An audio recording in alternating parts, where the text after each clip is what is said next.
आज हिंदुस्तान के स्वास्थ्य मंत्री मनसुख मांडविया जी ने राहुल गांधी जी को और राजस्थान के मुख्यमंत्री, जहां पर अभी तक भारत जोड़ो यात्रा थी, उनको एक खत लिखा और उस चिट्ठी में कोरोना का उल्लेख किया और मास्क की, सैनिटाइजर की, वैक्सीनेशन इत्यादि की बात करी भारत जोड़ो यात्रा के संदर्भ में।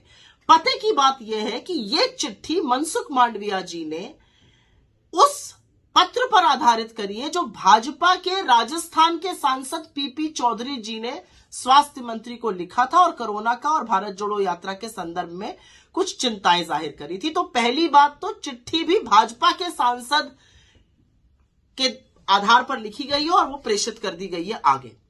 हम बहुत अभिभूत हैं आपकी चिंताओं को देखकर, लेकिन हम उसी स्वर में आपसे यह भी पूछना चाहते हैं कि क्या यही आईना, क्या यही चिंता मोदी जी को भी बताई गई है? क्योंकि 2 दिन पहले तो वो त्रिपुरा में रैली कर रहे थे, ठीक ठाक भीड़ भी आ गई थी।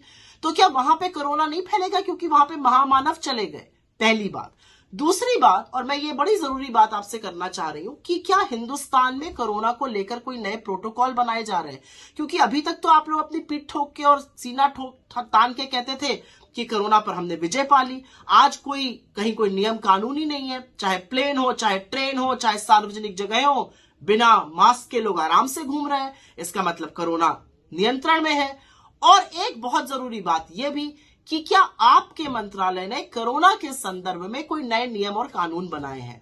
खैर, यह आईना तो आपको भाजपा को भी दिखाना चाहिए, लेकिन जैसा कि अपेक्षित था, सरकार ने माहौल बनाने का काम किया और तुरंत चरण चुंबक चैनल्स और एंकर्स लगातार जुट गए कि कोरोना कितना बड़ा खतरा बन के खड़ा है। तो मेरे 2-4 आपसे सवाल हैं। अगर कोरोना इतना बड़ा खतरा बन के खड़ा है और पार्लियामेंट सेशन में है, तो पार्लियामेंट में इस पे चर्चा होनी चाहिए। पार्लियामेंट का सत्र कैसे चलने दिया जा रहा है? कोई नए नियम, कानून, प्रोटोकॉल क्या अनाउंस होंगे? क्या मास्क फिर से अनिवार्य होगा? इसके बारे में अभी तक हम लोगों ने कुछ नहीं सुना है।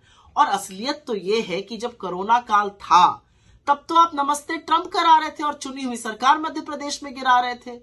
आप तब तो दीदी ओ दीदी कर रहे थे बंगाल में। आपने बंगाल में, असम में, उत्तर प्रदेश में चुनाव करवाए जब लाशें तैर रही थी और वहां से रामनामी खसोटी जा रही थी।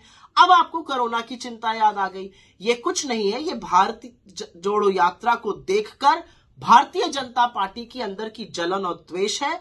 लेकिन आप कुछ भी कर लीजिए, कितनी भी बाधाएं लगाने का काम करिए, जो अपूर्व जन स्नेह और जन समर्थन हमें मिल रहा है, उसके बारे में आप कुछ कर नहीं पाइएगा, ये याद रखिएगा। मैं सिर्फ इतना कहना चाहती हूं, संविधान की शपथ लेकर आप एक मंत्री बने हैं, भाजपा के इशारों पर नाचने वाली कठपुतली मात्र बन के मत रह जाइए। भारत जोड़ो यात्रा को कोई ताकत रोक नहीं सकती है।